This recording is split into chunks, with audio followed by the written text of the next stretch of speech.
আমি দেখছি আসলে একটা অন্তর্বর্তী, এবার আমাদের আলটিমেট পরীক্ষাটা হলো, আমাদের 1-11 নিয়ে কনফিউশন ছিল যে আমরা কি আরেকটু ভিন্নভাবে ম্যানেজ করে এরকম একটা সিভিল সোসাইটিকে দিয়ে সরকার দেশ বেটার চালানো যায় কিনা।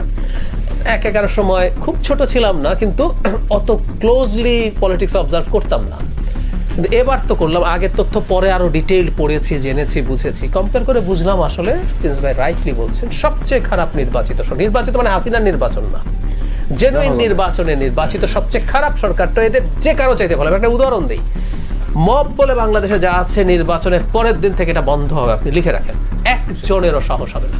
যে পুলিশ আজকে অ্যাক্টিভ না, আপনি দেখেন ওর পরে কি হয়।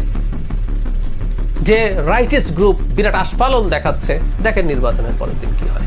অর্থনীতিতে জোয়ার হবে ইনভেস্টমেন্টের, বেশ কয়েক বছরের ইনভেস্টমেন্ট জমে আছে, অনেক কিছু আমরা দেখবো। সো আমার মনে হয় এই সরকারের কোনো ক্রমেই আসলে আর উচিত হবে না, মানে ডিসেম্বরেই নির্বাচনটা হয়ে যাওয়া ভালো ছিল, এখন অন্তত যাতে ফেব্রুয়ারিতে না পিছিয়ে যায় আর কি, ফেব্রুয়ারির পর যাতে না পিছিয়ে যায়।